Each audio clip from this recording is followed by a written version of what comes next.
It started with something small, a sound I almost ignored.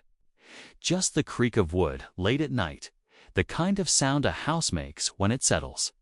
But then it happened again and again. And every time I checked the clock, it was always 2:14 a.m. I'd only just moved into this old house a few weeks earlier. It's one of those 1970s fixer-uppers with more personality than insulation.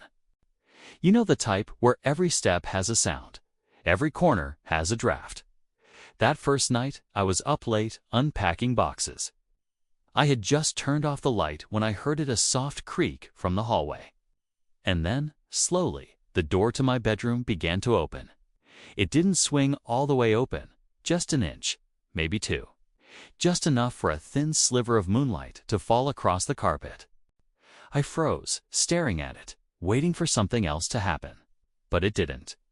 After a minute that felt like an hour, I got up, closed the door, and locked it. I figured it was just air pressure, or maybe the old hinges were giving out. But when I glanced at my alarm clock, the glowing red digits read 2:14 a.m. The second night, it happened again. This time, I made sure the door was shut tight before I even thought about going to bed. I even wedged a chair under the handle, just to be sure. But at 2:14 exactly, I heard the same creak. Then came the soft, scraping sound of the chair legs against the wooden floor. When I sat up, heart pounding in my chest, the door was open and the chair had been moved aside. I remember whispering to myself, "There's no one here. There's no one here."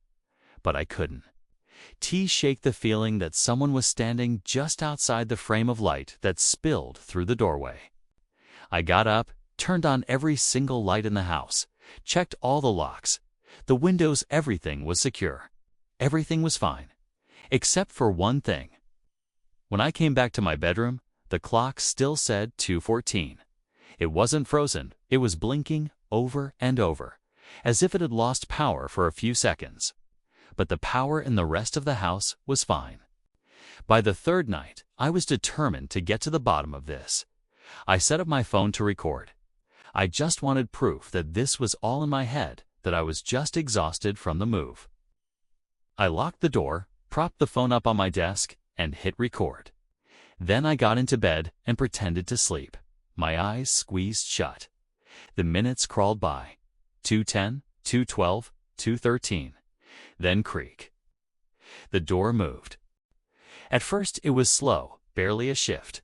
Then it pushed open, steady and deliberate, until it was hanging half open in the dark. The camera caught everything. But here's the part that still makes my stomach twist into a knot. As the door stopped moving, the video glitched. Just for one frame less than a second, something stood in the doorway.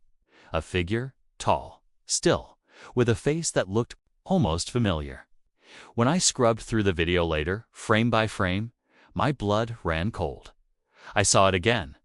It was me. Or something that looked exactly like me, standing there in the hallway. Same face. Same shirt I was wearing right at that moment. Same tired eyes staring back at the camera. And when I leaned closer to the screen, I realized something else. The door behind that version of me was open too. I deleted the video. I had to. I told myself it was just a glitch, a trick of the light. Maybe the phone caught a reflection. But deep down, I knew it wasn't. Because the next night, at exactly 2:14, I woke up to the sound of breathing. It wasn't mine. It was coming from the other side of the door. Slow, steady, and way too close. Then a whisper. It was low, raspy, almost curious. "You're awake this time." I didn't move. I didn't even breathe. I just stared at the door, watching that thin line of light on the floor. And then, slowly, a shadow passed across it. As if someone or something had crouched down on the other side. A second later, the doorknob turned. It rattled once, stopped, then turned the other way. And then, silence. When morning finally came, I found scratches on the inside of the door. Tiny ones, all clustered around the knob like they were made by fingernails. I tried to rationalize it. Maybe I'd done it myself in my sleep. But I don't sleepwalk. I never have. I didn't know what else to do, so I called my landlord. He sounded hesitant, like he already knew what I was going to say. When I told him, the door keeps opening. He was quiet for a long, long time. Then he said, "You're in the master bedroom, right? The one at the end of the hall." I said yes. He sighed, a tired, defeated sound. "Keep the door open at night. Don't try to stop it." And then he hung up. That night, I left the door open. Every instinct in me screamed not to, but I did it.